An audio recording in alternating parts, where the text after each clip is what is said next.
Wonderful. Well, you bake it. It's nice. You saute all the vegetables. Oh, yeah. And then you bake it. That's cool.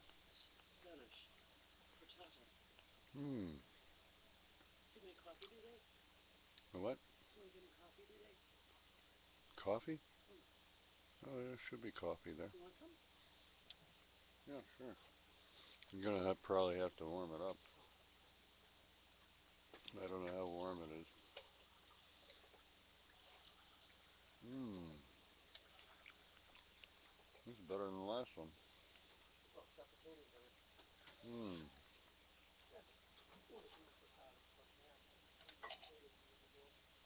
Oh, yeah.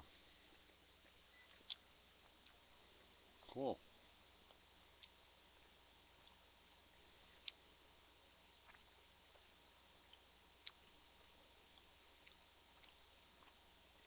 Hmm.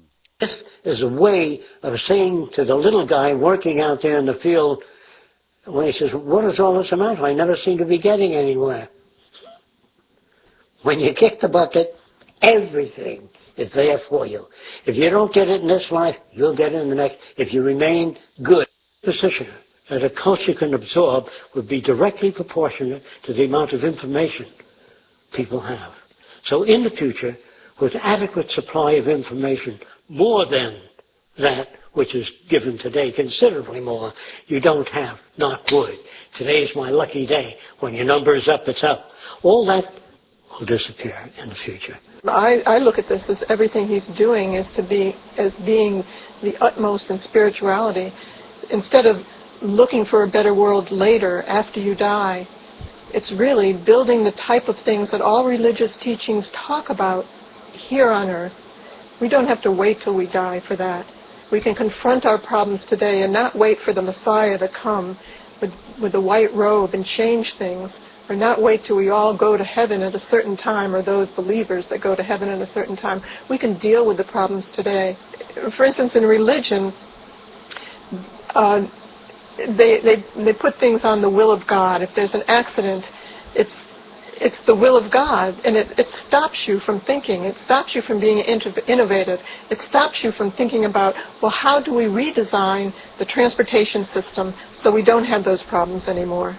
So he's worked with priests and he's worked with religious people and kind of expand their horizons a bit so they can be more creative. They look at the environment that shapes people's behavior, and they don't call them good or bad anymore. They think about shaping the environment to get more constructive behavior.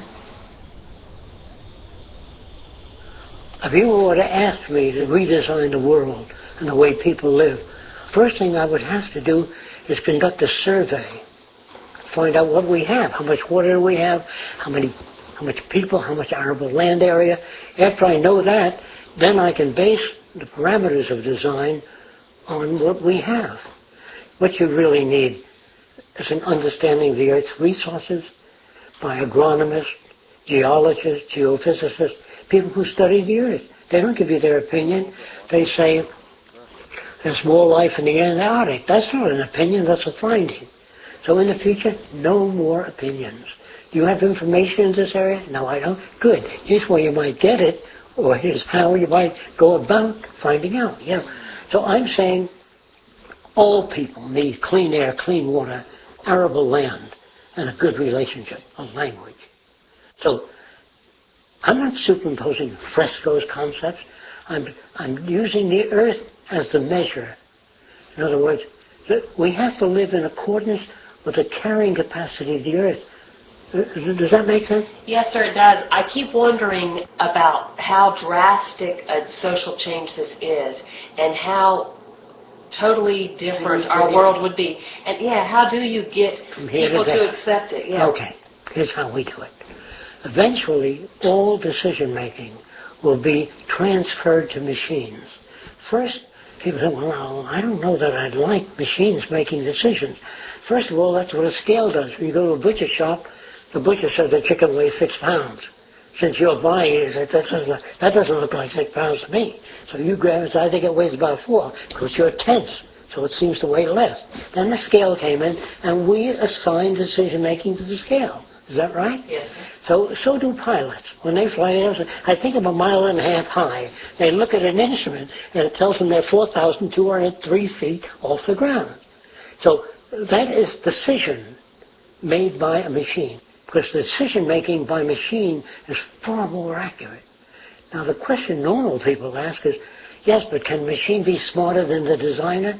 Well, I know a little guy that designed a machine to pick up a freight train and empty it. No, he can't do that. Machines are always faster than the designer. You ever see a Coke bottle machine move on the line? The designer, he can't move those bottles. So what is happening in our society? We are automating more and more decision making and assigning it to machines. Picture a Department of Agriculture as a setup of computers with electrical wiring into the soil, like that. So if the water table drops, that pumps water out there. If the nutrient change, it pumps nutrient. You don't need a guy out there saying, Mr. President, we have a drought out here. And the president says, how bad is it? Well, there are 5,000 homeless. In the next 3 days, there'll be 15,000 homeless. So the president says, So he flies over. He says, yes, you do have a drought. So what? When you connect up the country, all the computers, the production, distribution, agriculture, you have a nervous system which maintains dynamic equilibrium in production and distribution of goods and services without money. The government is right above your head there. If you can turn around and see it, it looks like the globe. That globe there makes all the decisions because it's connected. We have satellites around the Earth that project a hologram, a virtual image of the Earth. So you're looking at the real Earth in real time. So you walk over to the image screens and you talk. You say, how many planes are there in the air at this instant? The computer will hit a laser spot all over the world and tell you 7,320. Every plane in the air, every hurricane, all the conditions all over the earth, plant diseases. No human can do that. So we don't need people in government. We need electronics in the field, production, distribution, weather, so we can come at home and find out anything we want to know without opinions based on folksy ways. The future by design is a self-regulated society governed by a cybernated system of supply and demand. Political systems are replaced by tabulating the input of information from the general population and delivering goods and services accordingly. The economic system is similarly based upon the use of all available resources in meeting the needs of the entire culture. When there's a depression or a dip in the economy and a lot of people don't have money to buy things, there are still goods out there. There's still the ability to produce them. There's still the resources. There's still the farms, and people want to work and make things, but they don't have the money. They can't buy things. So there's something terribly wrong out there. We have a great deal of the Earth's population starving and suffering, and the resources are there. Our ability to produce is there. Our ingenuity is there, yet some people have a lot and others don't have anything. And today, that's really shameful with our technology. It's really very, very abusive and absurd, because we have all the technology today to produce abundance all over the world for everyone. People always ask, how much will it cost to put up these new cities? Do we have the resources to do it? That's the question, not how much does it cost. That's the old question, doing a monetary system. Money is an invention of convenience for purchasing goods and services in a scarcity environment. If there's a scarcity, say, of water, it is prized, and its price is high. If we find an abundant, suddenly the earth opens up, an abundant supply of fresh water fills every ravine, then nobody cares. There's only a policeman in front of something that people have need for and don't have access to. So you put a guard there. But if lemon trees or orange trees and apple trees grew all over the place, you couldn't sell it. Imagine, if you will, if you can, an island of 10,000 people with $10 billion on the island available. No resources, no arable land, no water, no fish. You have nothing. So what is the real value in the future? Resources. Now, in a non-monetary based society, a resource-based society, people have access to anything that they need, somewhat like a public library. They can go down and access a camera or a bicycle or a wristwatch. Anything that they need is available without a price tag. That would mean we must achieve a level of production that's so high that scarcity no longer exists. Many people wonder what would drive people if they have access to all their needs. What would happen to incentive? What will motivate people? Or something gain. What's the gain? Although the gain is that materials are available, what will motivate them on to do better than what they have?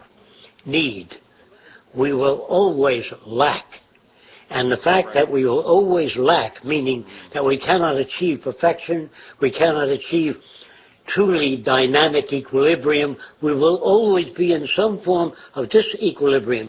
With the elimination of scarcity, the essential incentives change toward problem solving in general. When nations or groups of people do not have access to resources, their behavior is difficult to manage. It becomes aberrant. They lose their mental equilibrium. They cannot arrive at appropriate conclusions. Once people are free mentally of debt, obligation, servitude, then they can seek new horizons that they've never even dreamt possible before.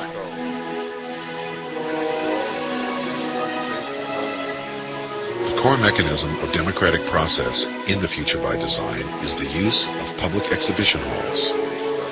With the exhibition hall, everyone has the opportunity to participate in establishing the priorities with which the society is governed. They're just like a World's Fair to show you what's new, what is available. You look around and say, hey, I'd like one of those. Or I can use that sort of thing in my kitchen, whatever it is. And then they always invite comment or something new comes up. What do you think about it? Do you feel it's sufficient? Do you feel there's shortcomings? Enter into your computer your point of view regarding this. So you have a built-in democracy. You have a participatory culture where all people participate, and that is in a constant process so that people will know up to the minute what is coming out, what exists, what is available, what is not available. In other words, there'll be many bulletins and many publications and visualizations of what is needed. So all the world's people will be informed constantly of what we don't know, what is needed badly, and asking for suggestions and papers and ideas from everybody. I just want to say this to you, that all the marvels and wonders of technology can amount to nothing unless it elevates humans to their highest potential. This is the aim of the future by design.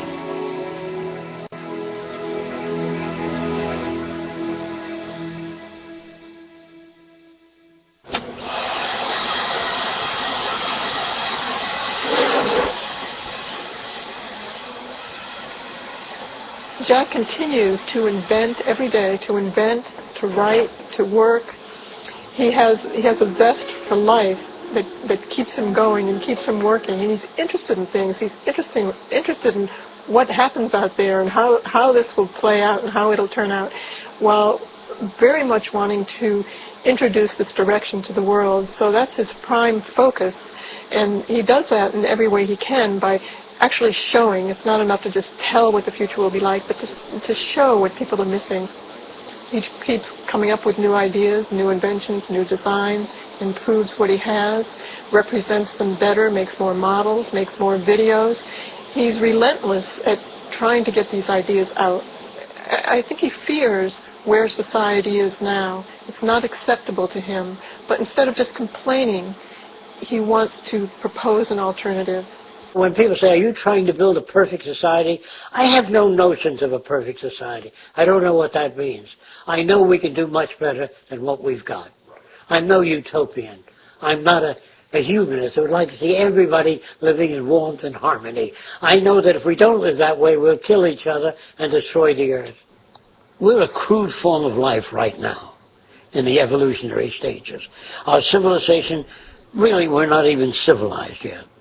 So after the world joins together and we are through with military systems, prisons, torture, hunger, poverty, deprivation, when that is gone, that'll be the beginning of a civilized world. We are not there yet. Yeah, prison.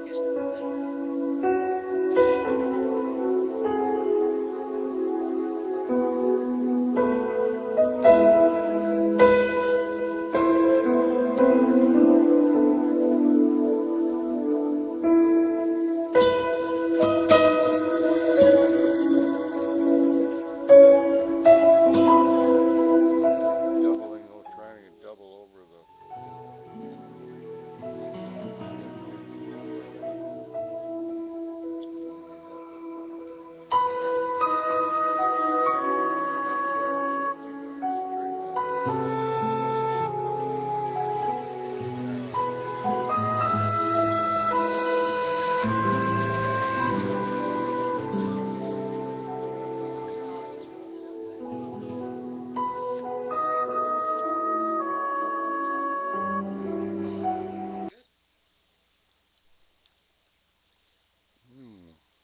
There's more of the photography. Leonardo da Vinci was a self-taught Renaissance man. As a scientist, artist, and inventor, da Vinci's genius led to an unprecedented body of work. The drawings he left behind remain as testaments to his innovation and originality. One of da Vinci's main innovations was the lack of materials he needed to transform his concepts into reality. Jacques Fresco is also a self-taught scientist, architect, and inventor. For his entire life, he has been deeply committed to investigation, insight, and innovation. Look at it. A prolific creator and builder, Jacques has been redesigning our entire culture for most of his life. While da Vinci needed advanced materials, Fresco has lacked access to the social and political resources needed to realize his most far-reaching ideas. You have this big screen where you think, oh, what today is going to be like? Bullshit. Oh, not always. No, all human beings are mostly in fucking la la land. We're not in the here and now. My guest is an extraordinary Miamian, Dr. Jacques Fresco.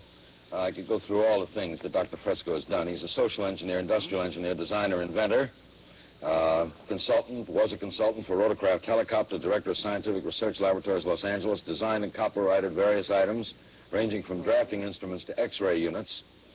Has had works published in the Architectural Record, Popular Mechanics, Saturday Review, and has been a technical and psychological consultant to the motion picture industry, member of the Air Force Design and Development Unit at Wright Field, developed the electrostatic anti-icing systems, designed prefabricated aluminum houses. What does it say in your driver's license? What is the occupation? Industrial designer, Jacques, you, social engineer. does it bug you that people, when they talk about Jacques Fresco in Miami, say that he's someone who's too far ahead of his time? His thinking is, we're not ready for advanced kind of thinking, of that type. Does it bug you? I imagine every creative person in every field encounters that sort of problem. Sorry, I just. No, it doesn't. I can't afford it. There's too many things My that are job important. is to stir the shit up because so many people are lost.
Jacques Fresco is a futurist.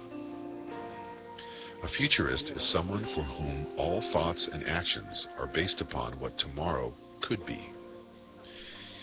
He has been planning for the future since the 1920s. Not only is he a philosopher and theorist, but an engineer, industrial designer, and social planner.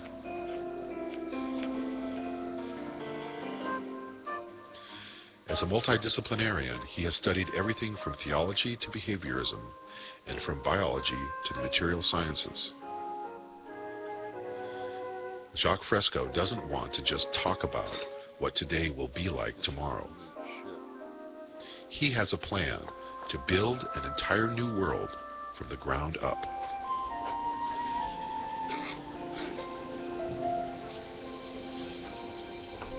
I'd like to go from the time you first started conceiving of drawings. Started drawing? Yeah, that's Oh, that's very early. how you started drawing. 8 or 9 years old. About the future? Yes. I was always interested in the future, as far back as I can remember. There was a motion picture called Metropolis. It was different. It took my attention. It was the first out-of-the-box type movie.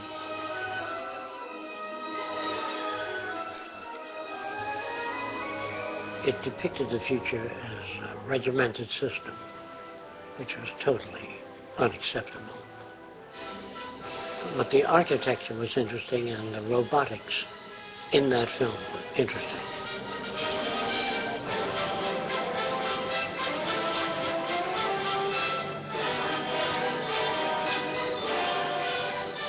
I drew airplanes and cities of the future, and underwater cities, and floating cities, and skyscrapers with landing platforms on them.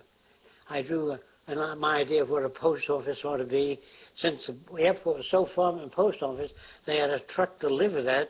I figured, here's the long post office, but why couldn't we land on top, pick up the mail directly, and fly onward? So I would draw landing platforms on the rooftops of buildings, slightly angular, so the airplane didn't have trouble landing. It couldn't be as long, but it would be slowed up by the incline. But then takeoff, they would go in reverse. Then I tried ships, drawing of passenger freighter ships. Then aircraft carriers, and I showed it to my principal. So he said, well, I'm going to give you a letter, and during the summer, if you can manage to get to the Bureau of Standards, I know a Dr. Dickinson, who's the chief of the Heat and Power Division.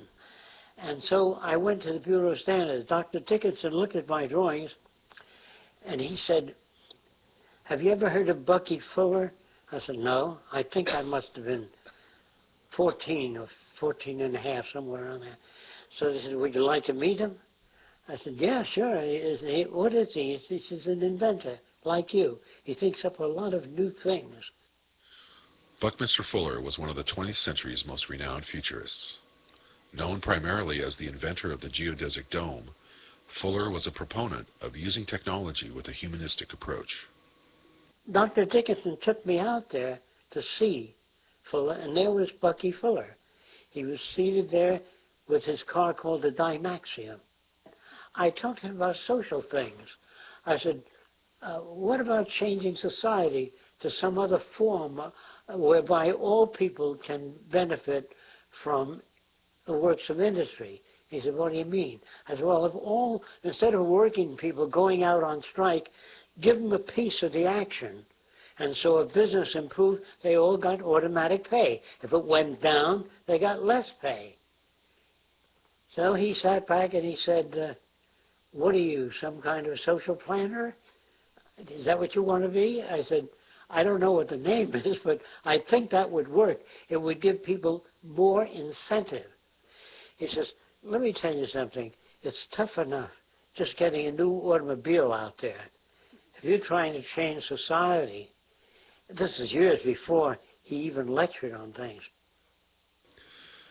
Albert Einstein once said, the problems we have cannot be solved at the same level of thinking with which we created them.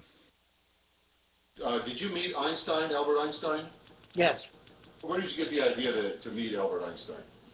I was outside a theater called Radio City, and I saw a woman come out with gray hair sticking up. I said, looks like Einstein's sister, to my friends. And then Einstein came out, and I think it was his sister. So I was just kidding about that. And I walked over and I said, is it possible to meet with you? He said, why? I said, I have thousands of questions I want to ask. But he says, I live in Princeton, New Jersey. So tell me about the day you went and met him. Well, I went to his home, and it was modest. I said that there seems to be harmony in nature. How do you feel about that? He says, yes, the universe is lawful, but harmony, I don't know what you mean by that. I said, well, when a rat eats insects, it may be supporting the rat system. What about the insect system? What he did is he used some water from the backyard, swamp water, and he put it under a microscope, and he said, look, everything is fighting everything else. He said, in the human body, everything is fighting everything else. In the ocean, big fish eat little fish. I didn't really have enough time to sit there with Einstein and go through all kinds of things because he didn't seem to be in that area. He did, are you interested in mathematics? Mathematics. You're interested. What Boolean geometry means to you? You know, I didn't want to get off into that because to me that would be a sidetrack. Mathematics is a tool, just like sociology and anthropology. These are all instruments to go into making up the future.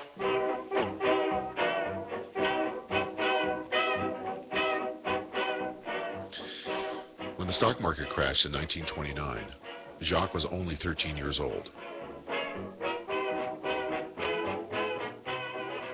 Coming of age during the Great Depression prompted many questions for the curious and inquisitive young man. Living in New York City, he found the squalor and suffering around him difficult to understand.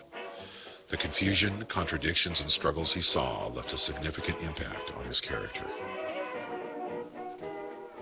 Things were so bad, and I had no way of looking at it. And I thought the rules of the game were somehow screwed up. I went to many different meetings, communist meetings, socialist meetings, fascist meetings, Mankind United, technocracy, to see what the world was teaching, including Eastern philosophy. And I wanted to know what people thought, what they wanted, why they gelled on one system. And that each time a society arrived at a system, they tend to keep that system. They didn't even try to go beyond that. But in technology, whenever we made anything, we try to surpass it. The history of civilization for me then was a history of change, social change, human arrangements, homes, boats, planes, trains, all of them were in a process of social evolution, including our language, our outlook, our values, our behavior. As the Depression wore on, Jacques left New York and started hitchhiking around the country. In his travels, he met many interesting and different people, most of whom were, like himself, searching for a way of life that was fair and equitable. Eventually, he ended up traveling to the warm waters and primitive islands of Tahiti. I wanted to go to the South Seas because I like the idea of the natives sharing things. I've read about that. Now, the chief, if he had 6 wives and he was strange, he said, here's my best wife. Maybe she will please you. They felt their wives gave them so much joy, perhaps they give a visitor some joy.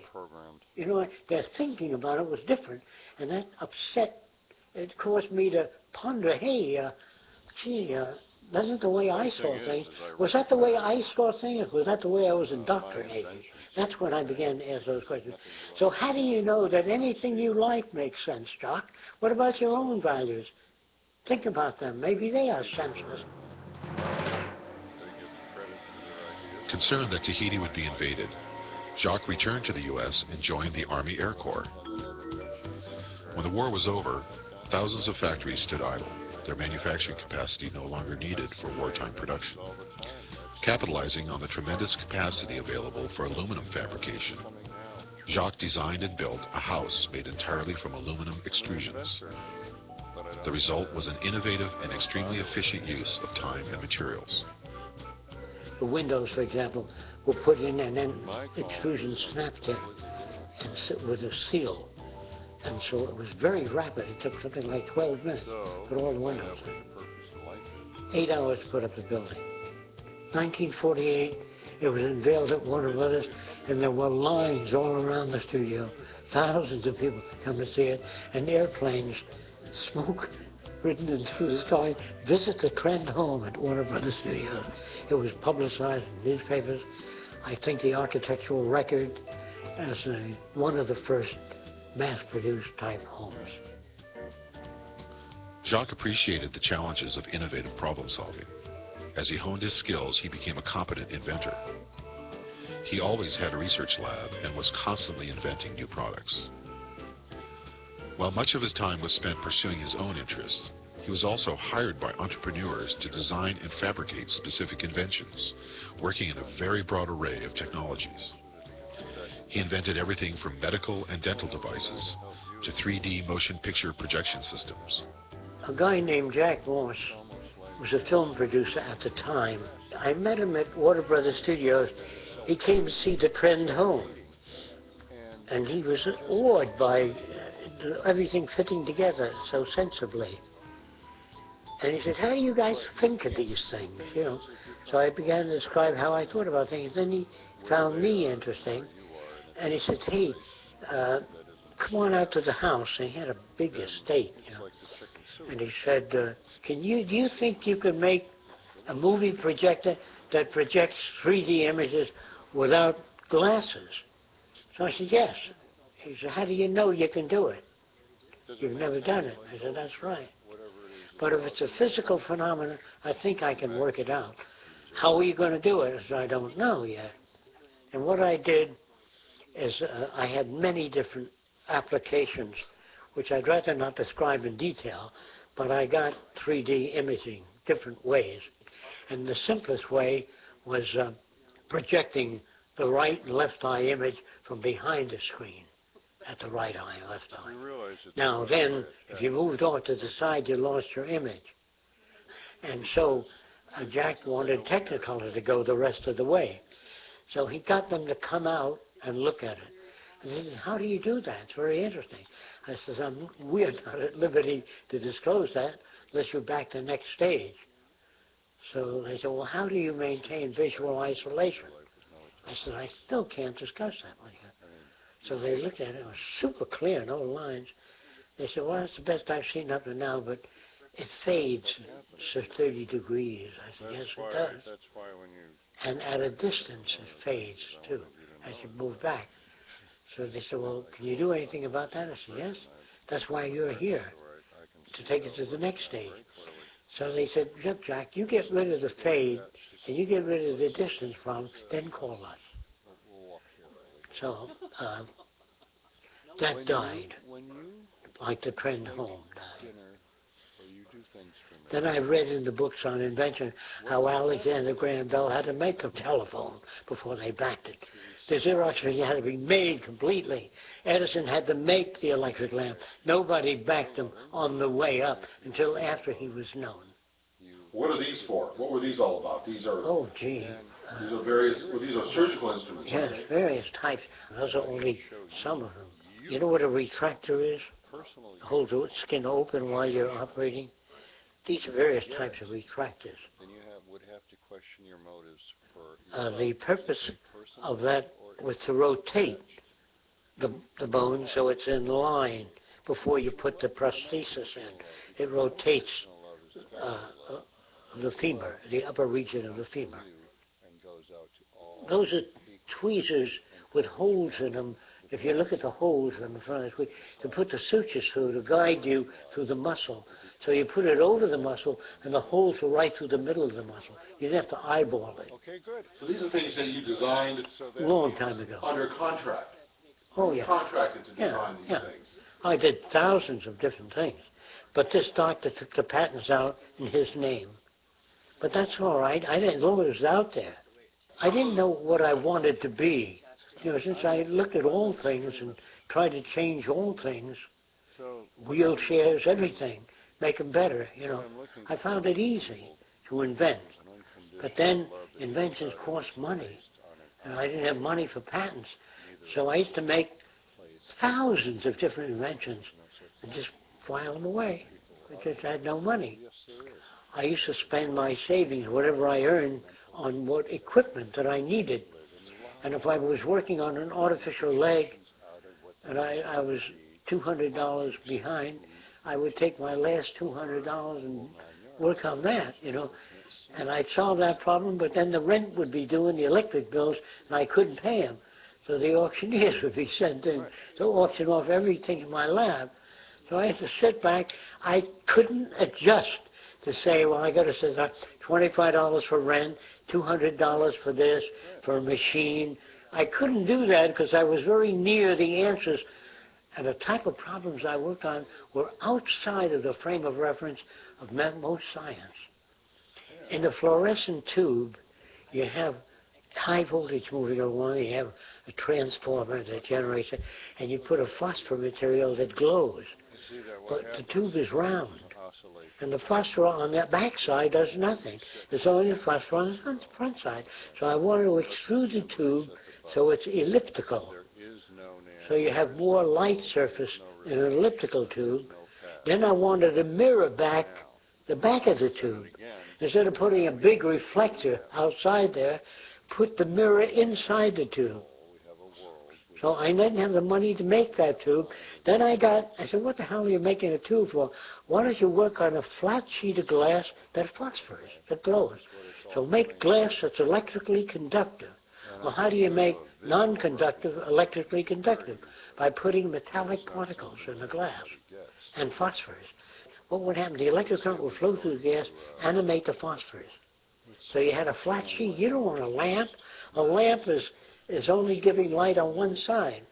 I wanted the whole surface to glow.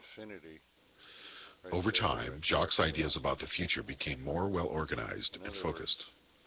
Gradually, he began to combine his technological expertise with what he had learned about human behavior, sociology, and social structure. I spent so many years improving area by area. I said, look, the whole society is aberrated the way we do things. Why not redesign society? It'd be easier than making all these thousands of products. So you really decided to redesign the culture? Because I couldn't get, patchwork didn't work. It wasn't sufficient. So they thought I was a communist.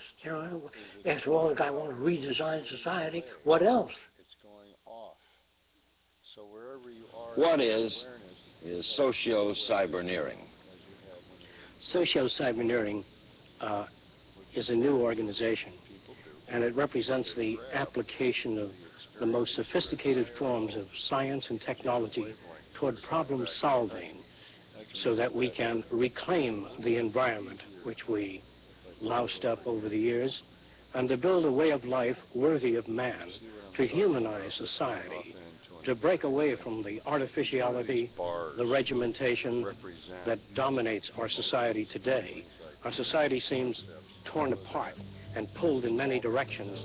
Socio-cyberneering is an approach at the restructuring of society in humanistic terms.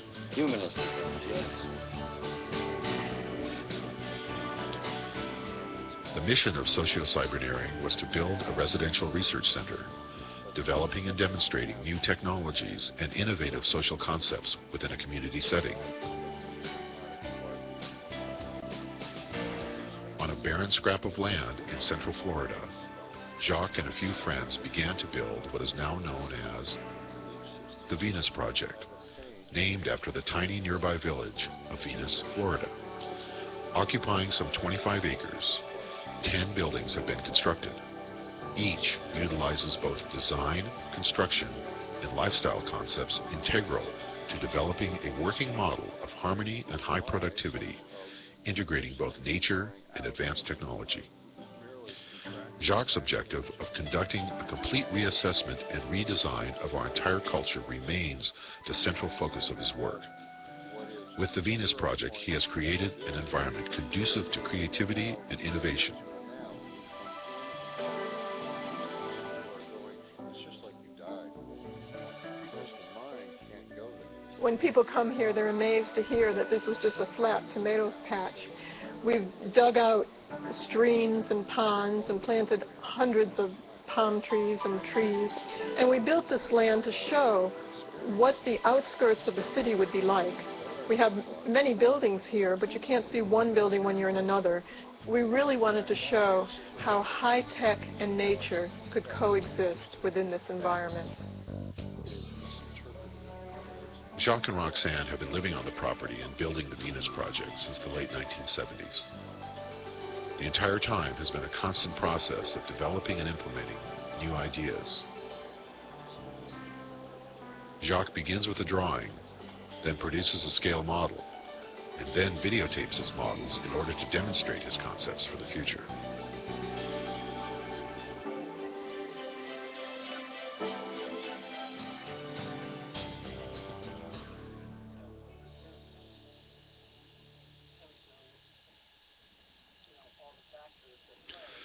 Although Venus, Florida is relatively isolated, visitors often make the journey to see the Venus Project and to meet Jacques. Joan? Hi, Margaret. I'm not going to remember your names, but I'm John. Hi, how are you? Good to see you. How are you? We haven't met. Have a seat, and then we'll go on with what this is about. Is everybody here? So there was a time when most people believed that the decisions of the majority was very close to reality. But there was also a time when the majority of people believed the earth was flat. And if you ask them whether they were sincere, they say, of course, you can see it's flat. So they break a sincerity meter. But it isn't sincerity that the world needs. It needs the intelligent management of the earth's resources. This is what we don't have. The major contribution the Future by Design would like to provide is a method of coping with problems. Now, you're brought up to believe, I believe this, that everyone should have a right to their own opinion. Is that the way you were brought up? Yes, sir. Okay. Well, you got everybody going on giving their opinion. I'll tell you what's wrong with Jim. See, they've got all kinds of opinions. But when engineers talk to each other, they don't say, believe me. They say, see this new metal? It can hold up 4,000 pounds per square inch. He puts it in a machine and pulls it apart. He says, you're right. So I would say the majority of the people of the world today are unsane, not insane. Unsane meaning having been exposed to methods of evaluation that are long rendered obsolete. Our language in the future will change to a saner language where we have no argument in it. We say, well, can there be such a language? There is. When engineers talk to each other, it's not subject to interpretation. They use math. They use descriptive systems.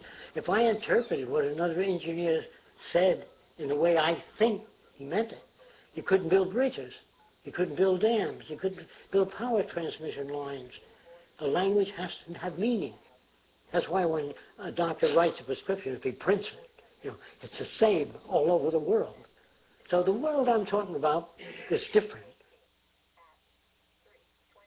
There aren't too many people that have seen everything that he's gone through in the past and come out of it with a certain direction.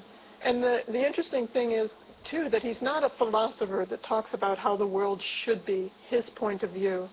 He's a technician that understands how it can be built and has worked with people and understands what it takes to change them and understands what it was that made them that way. So it's really based on hands-on learning and not reading something in a book.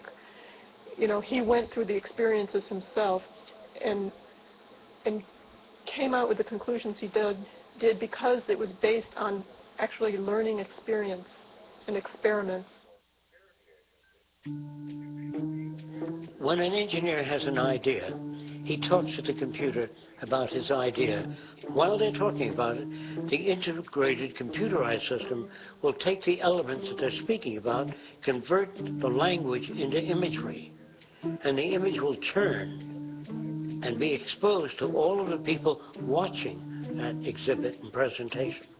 They will question the presentation, but the image system will answer the questions. How the buildings are fabricated, how water is supplied, how it handles earthquakes, or any other question. Instead of people sitting around asking individual questions, the answers are demonstrated inside of what appears to be a transparent dome.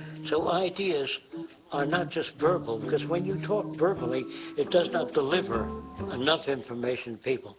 So a more comprehensive system of communication is three-dimensional imaging, always, showing people what you've got in mind, not what they think you've got in mind. Designed with a holographic computer and built from prefabricated materials, the home of the future will be far more than just a residence. It will be an element of lifestyle and will facilitate learning, inspiration, and communication. One of the most interesting aspects of tomorrow's civilization will be the fact that if you knew anyone fairly well and went to visit them in a period of time of just a few years, their houses will change because the people living in them change. Their needs and dimension of knowledge grows considerably, and so will the environment that they live in. There's no such thing as a fixed home that a person lives in all their lives. It changes with their values, with their outlook, with their acquired knowledge. You had said one thing about how the buildings were designed according to function. Yes. The curvature and the materials and the... Yes. I compare it to natural physiology. An animal's shape is not designed from the outside in. It evolves from the inside out. Whatever you request, the exterior will express a cover over the shape that you prefer to live in. Some of the buildings that are dome-shaped can be laid like eggs continuously by a machine that carries a dome shape, and in that dome, the exterior and the interior fabricated at the same time.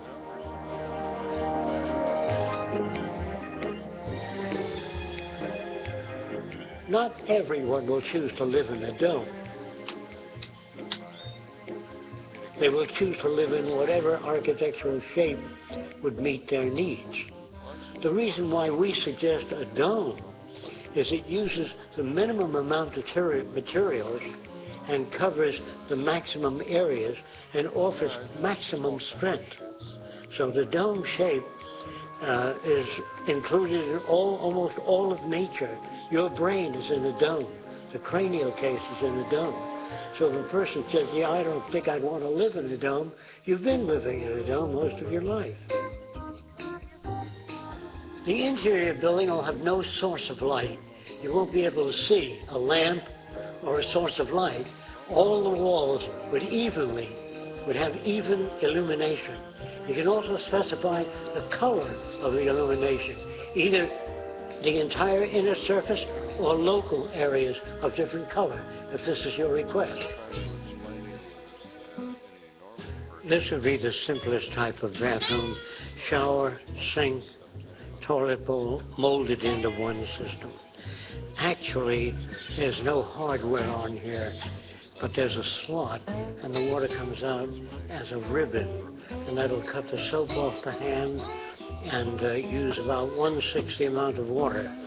Now, the wastewater from the sink goes down into a pipe around here and fills the water closet, and we flush the john with that water. So instead of telling people to save water, build a system in. This is what it's all about if you wish to conserve water. Now, the bathrooms may vary from that simple style to slightly more complex, but all one piece.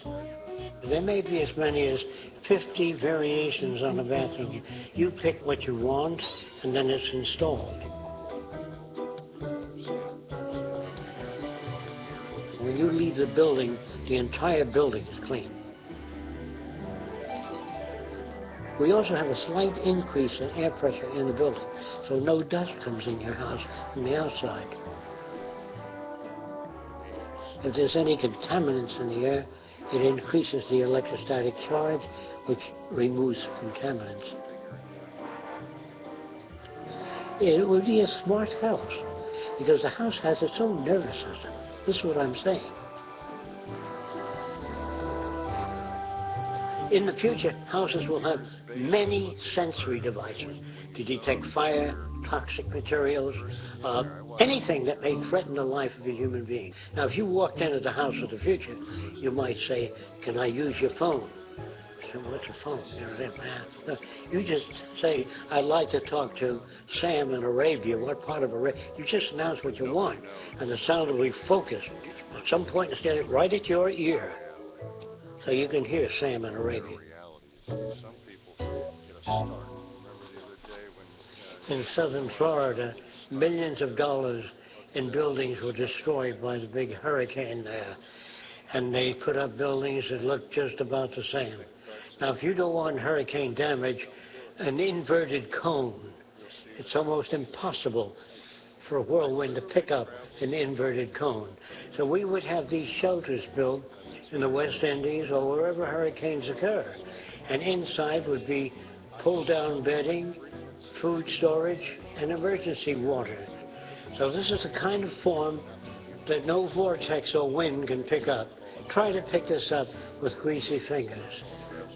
And that's similar to the wind whirling around it.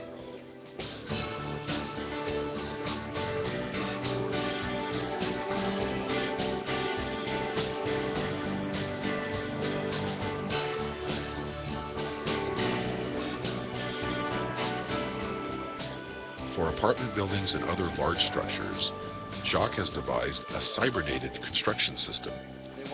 Computer-controlled robots will handle 90% of the movement and placement of prefabricated components.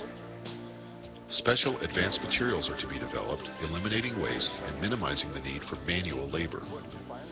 Guided by satellite and using a sophisticated form of artificial intelligence, the buildings will construct themselves, a technique Jacques has named self-erecting structures.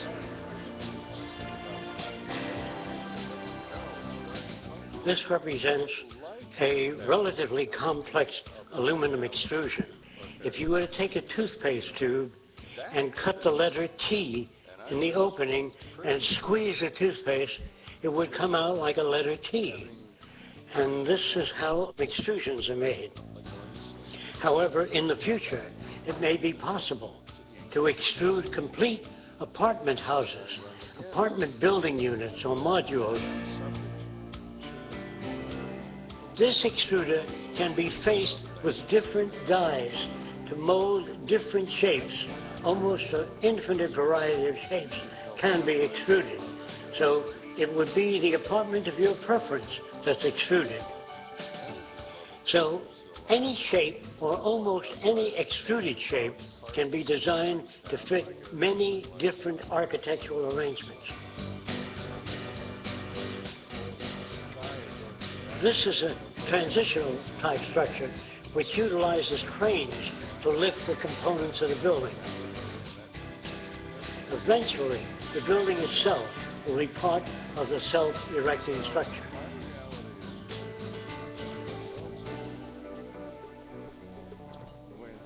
Don't forget, all the models that I do are only transitional. They don't represent the best that man can turn out, because no one knows what the future will bring. There are just so many variables that can alter things. So the models that I make are all transitional, and many of them are only conceptual. They're not necessarily what the future might look like. They're only, well, let's say they're extrapolations of taking the present and extrapolating forward. But we can't go too far forward because we don't know what new things will come into being. this particular reality together, that other reality that you woke up from is an abstraction. It's a dream. It all makes sense. Now this looks like a train station. We hope to phase out the airplane by designing transportation units that can move up to 2,000 miles an hour, floating on a magnetic repulsive field or an air cushion. And in those huge trains of tomorrow, there'll be television, radio, amusement, art centers, classrooms, not a group of seats lined up as your trains are today. If 40 or 50 people have to leave the train, we slow up to 100 miles an hour, lift off the passenger section, or slide it off and slide on a section with the passengers getting on. You don't have to stop the whole plane or the train. In the future, we will just shove off those passengers getting off and that freight leaving. This is part of the linear acceleration train that can take you anywhere in the world in just a few hours, safely, without snow, rain, being lost at sea, Are all subject these to the things, weather. are all these things you're saying?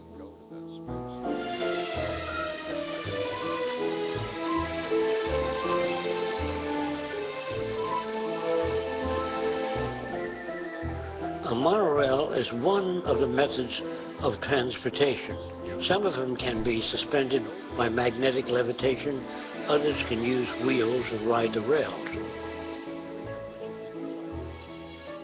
This is an aerial perspective of a monorail station with entrance and exits on the side of the highway. This is actually a true monorail because it is one rail system that supports two trains. Most monorails aren't really monorail. They consist of two tracks. This is accomplished on one track.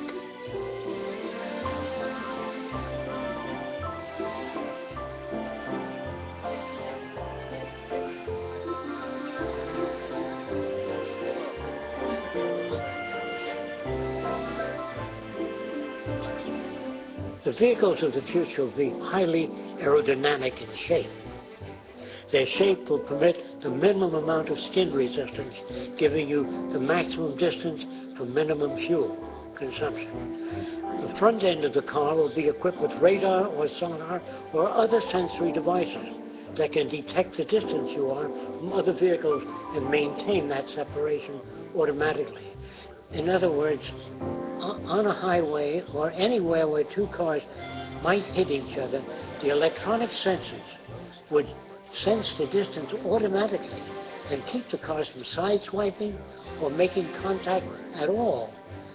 Now, even if they did and impinge a slight dent in the car will be made up of the memory materials, shape memory alloys that go back to their original shape, even when dented.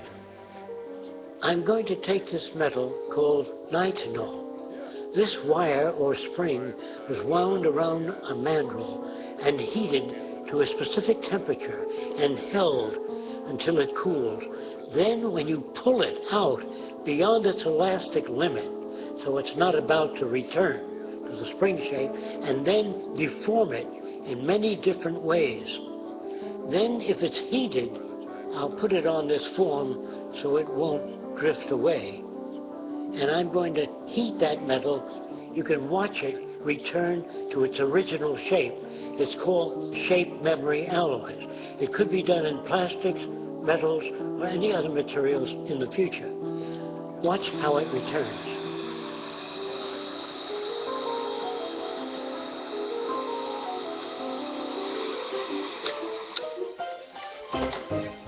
And even if an area of the car were removed, they can be rebuilt. In other words, automatically, by the car having a memory system of its configuration, just like the human body, just like perhaps in lizards and salamanders and certain types of organisms today can regenerate parts of their body. The technology of the future will enable our automotive vehicles to repair and regenerate damaged areas.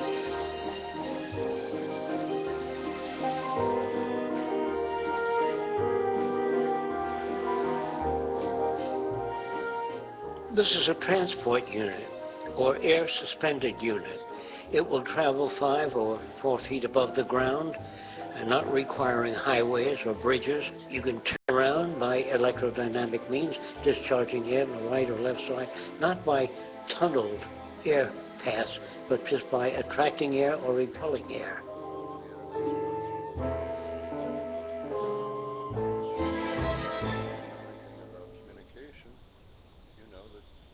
I did this about 65 years ago. This is what an automobile will look like. in the future.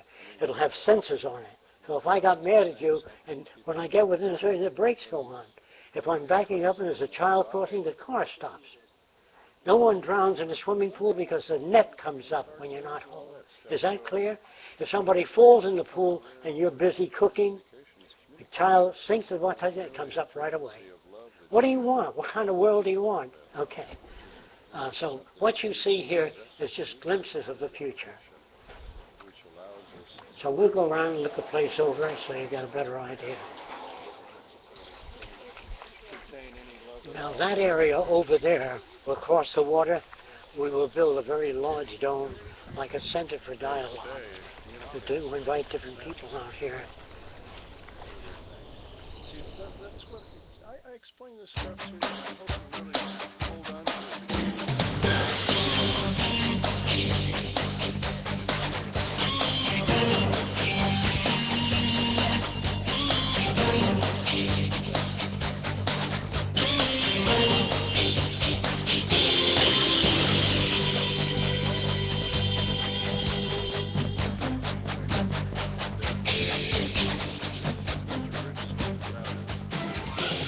This is a freighter with separate sections. This freighter can deliver this to the Philippines, drop this off in Hawaii, and so when all of the freight bays are released, they are propelled automatically to the loading docks.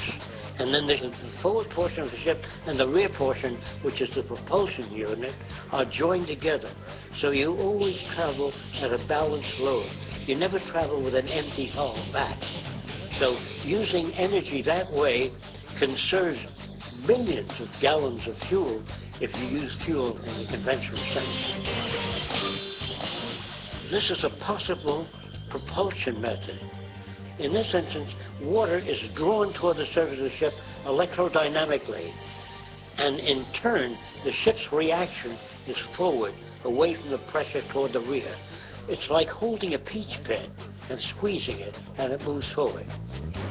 It has far less weight, less water turbulence, and very little energy consumed. What you see here is an illustration of underwater transportation for the future. And the very leading edge, air bubbles will be emitted very rapidly in front of the unit, and that will cut down the resistance considerably. If you were to release thousands of air bubbles underneath a ship, it would sink, because the water is less buoyant with the air bubbles in it. So the air bubbles will be a system in the future for reducing the forward resistance. Transporting things underwater is much more economical and offers much less resistance. When traveling on the surface, you're confronted with waves and wave motion. Underwater, you don't have that problem at all. You'll know who I am. If you don't know who you are, you'll... We talk about civilization as though it's a static state. And there are no civilized people yet. It's a process that's constantly going on. We're not civilized. It's an ongoing process. And so we never become fully civilized because we'd have to know quite a bit in order to behave in the most constructive manner. And that goes for intelligence. I don't know if I've talked to you about an electrical engineer of 75 years ago, an intelligent one. Couldn't get a job today. So when you talk of intelligence, what are you talking about? It's an ongoing process. It isn't, that's why there's the thing, it's an intelligent person. That are people who are fairly well informed in area A and B, not informed in area C. And so when you go on with a word like civilization, it sounds like something that was attained. As long as you have war, police, prisons, crime, you're in the early stages of civilization, what they call civilization.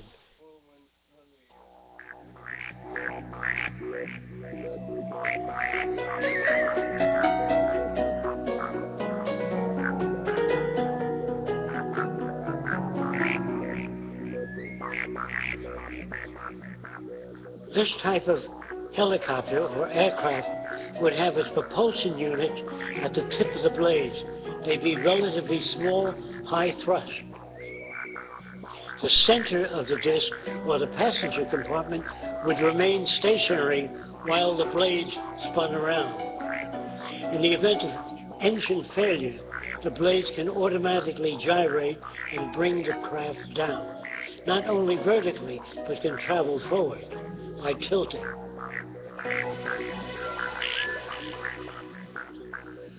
You will notice that there are no ailerons or elevators on this plane. It's operated in a different manner, also by ion propulsion. Electron discharge is much lighter, much cheaper, much safer, much faster, and less energy consuming. In the future, by controlling the airflow over wings and the direction of it, the need for a rudder will be rendered obsolete.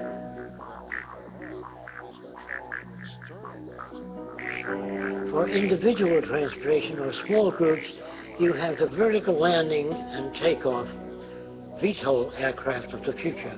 They are called lift fuselage. That is, the body itself generates the lift for this type aircraft, and it is propelled electronically, meaning particles are electrified and discharged from the rear of the craft, which propel the craft forward.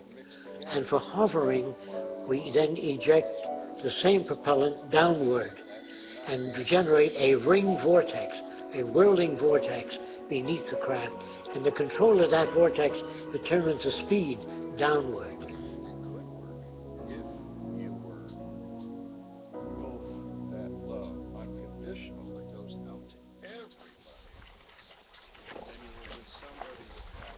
We're going over to the model dome where we have models of future type buildings and how they go together.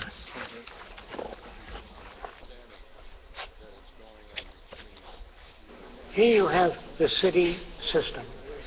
I put domes here, but there'll be very many variations. In other words, yes. What are those? These are research centers. Okay. This is medicine, agronomy, population designing, improvement of products, energy systems. Energy in the future will be geothermal, most of it. You can get that from the earth. There's enough geothermal energy for thousands of years without worrying about anything. And I'm not talking about solar, wind power, or wave power, or tidal power. All that is extra. So there's no shortage of anything except brains in Washington. You can't make money from the sun. What's that? You can't make money from the sun. No, you can't. Exactly that. Now, all these buildings can come apart and be recycled. Now, if you follow me, we'll go to the future. All right, let's explore the thinking of Jacques Fresco and the society he'd like to see. Now, we'll start with this, and you tell me... I'll try to point it out. Yeah, you can point right at it. Most of the cities are based on natural configurations, basic designs in nature. The center of the city, the nucleus, will house an electronic computer which only controls water purification, the atmospheric conditions, that is, it controls air contamination systems. They maintain safety, they oversee the environment, maintain ecological balance between animal life and plant life. The center of the city is a university that covers all subjects related to man. There's no courses that are used to exploit or abuse any other human being. All repetitious jobs will be phased out. We feel that machines ought to do the filthy or the repetitious or the boring jobs, that man has to be free to pursue the higher things, the higher possibilities of man. In other words, if this...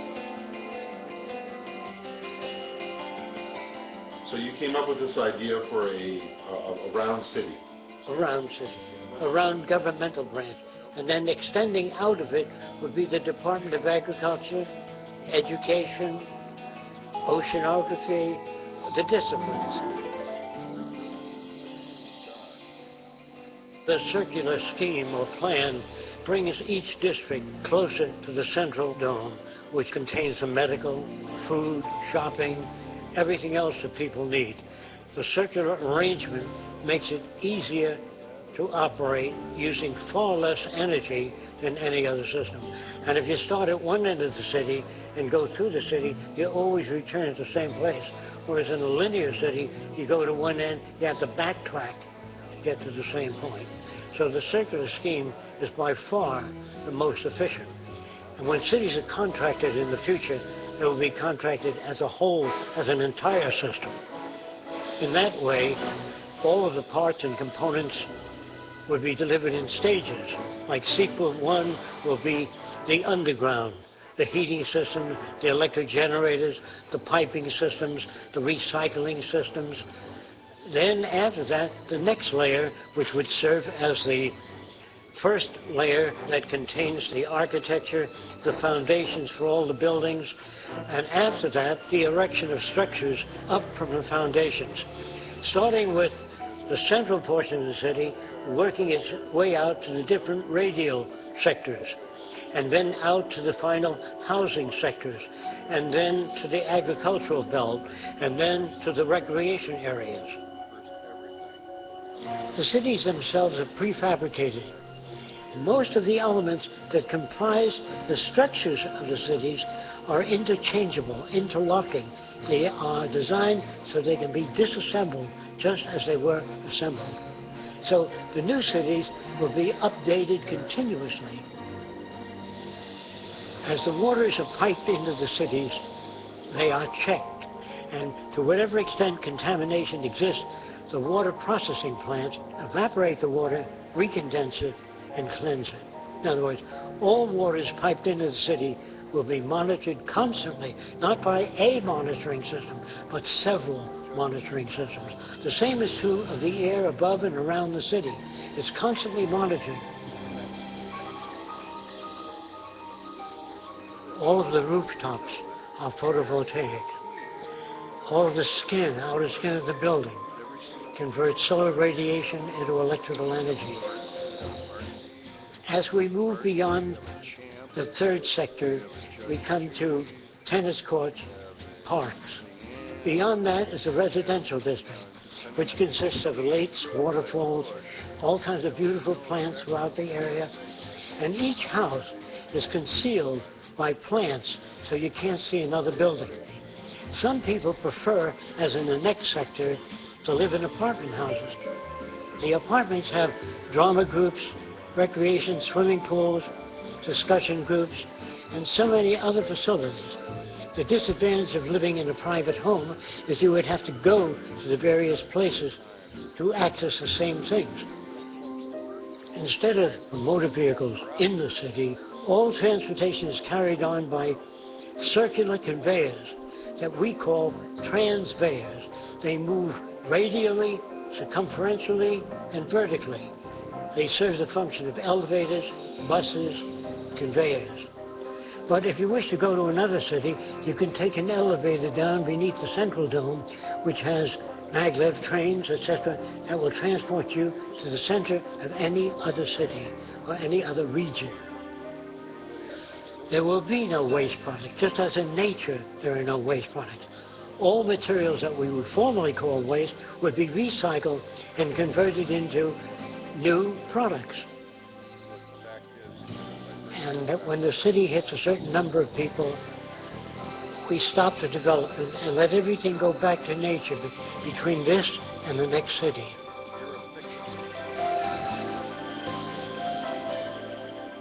It doesn't mean that we can solve all the problems. We can just design and build a far better environment to advance all human beings. But you see, I'm demonstrating all the labels, you see. Like I said, not everybody will live in a dome. This is different types of architecture. This may be a vacation house. I don't know, like I say, what people would choose to live in, but that would be up to each individual. What we want to do is then build cities in the sea. You pick the city you want to live in. Some of these cities are for ocean mining. The oceans have tungsten, manganese, phosphorus, all kinds of chemicals that we may need, and they're made available to all people. And you don't have to worry about being blind in the future. We design cities so you can hear an open door, and you can sense a table because you have built-in sensors. You know, and we work on making artificial methods for visual for everybody, because anybody can lose their eyesight. There's no more nickels and dimes for medical research. This is what the army of the future is all about. Do you get it? Okay. There's usually an alligator sleeping down here. I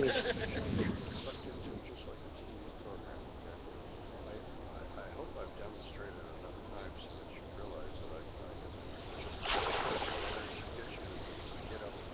that Are you betting that people will not declare war on each other so that you can get at building all of this? Well, we don't have much choice. We're going to destroy each other, or we're going to make it. Now, this looks like some sort of submerged stadium with something. We might build circular cities in the sea. Well, God where the damn water's it, it's about 30, 35 fucking feet time. deep. Most of the apartment houses will open out into the sea. Well, some people don't think it's so You can funny. observe marine life and fish swimming by. There'll be no zoos, no seaquariums. Everything will be observed in natural conditions. There will be boating, scuba diving, recreation, and universities built in the sea. These drawings all made by you? Yes.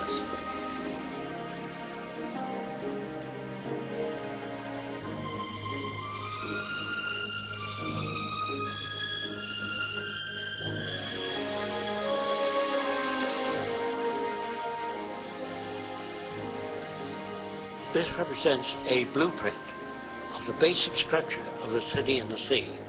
There are helicopter landing areas on the upper section. There are cranes that travel around the entire upper portion of the structure. The legs are designed to move up and down to support the structure and rest on the seabed. Now, what are these cities in the sea for?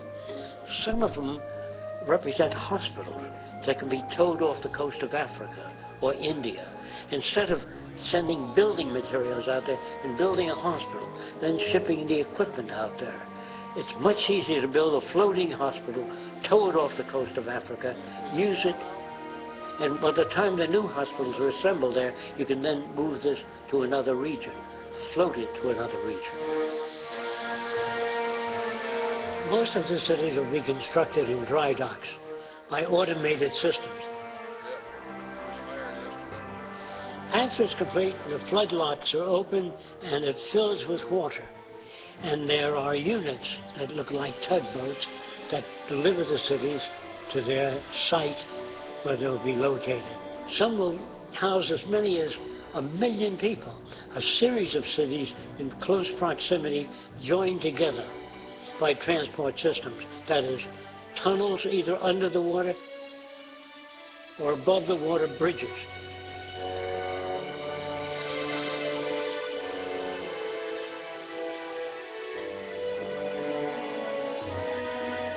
This is an aerial view of one of the many variations of cities in the sea.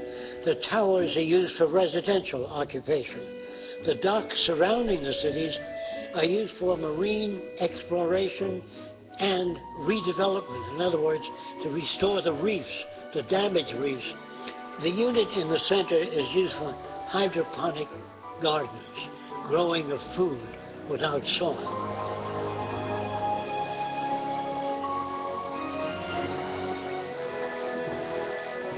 Now, many of the cities in the sea will have docking facilities for marine vehicles, and that'll be like an underwater bus that would take people around to visit the different areas.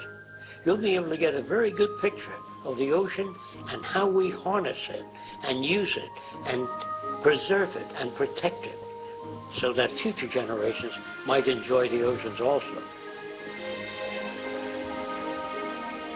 This projects above one of the cities under the sea with an observation platform and a landing platform on the upper deck. At the sea level, there'll be a floating dock system that moves with the tide up and down so boats can dock. Then you enter an elevator shaft which goes through an airlock that takes you to the bottom of the sea or the seabed. The seabed is used for observation of reefs and marine life. Not only do they monitor the reefs, They restore the reefs and change them, rebuild them, or redesign them.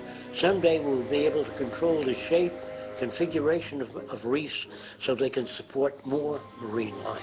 I think humans can add to nature and improve it considerably. What will that mean? It will mean a higher standard of living for all people.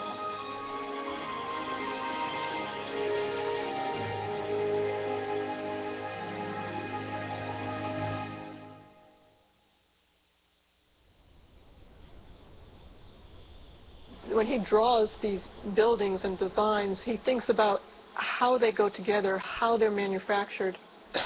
Some of the drawings I have seen have gone back about 60 years, and they're just beginning to talk about some of these things now as being a possibility.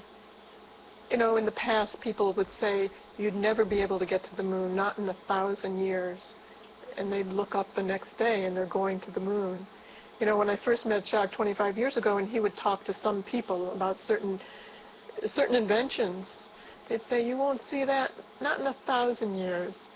And 10 years later, they come out with it on the cover of Popular Science.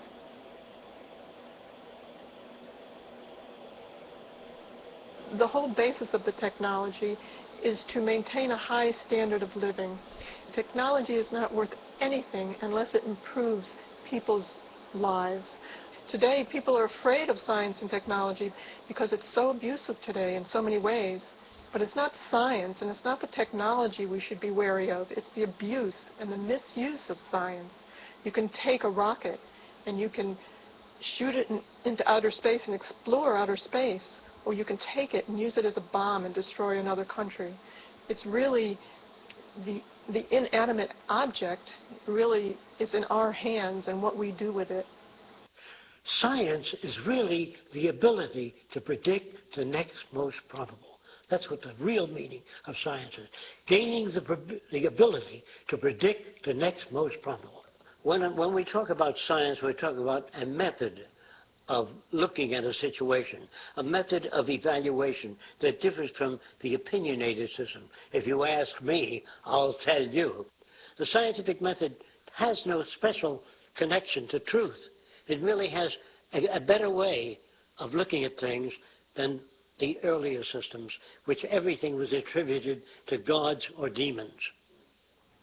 This is where we get into applying the scientific method to society. Yes. Now, this is not in the book yet. The scientific method applied to society is something people don't think about much.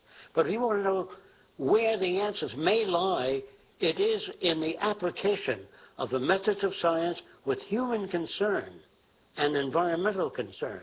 The future by design refers to the application of the methods of science, not scientists, the methods of science to the social system. Naturally, even the methods of science undergo change, and as they change, so would the future. If we use the scientific method throughout the world, the probability of war drops to zero. The probability of human suffering disappears. Deprivation, poverty, crime, all those things tend to disappear because there's no basis for it.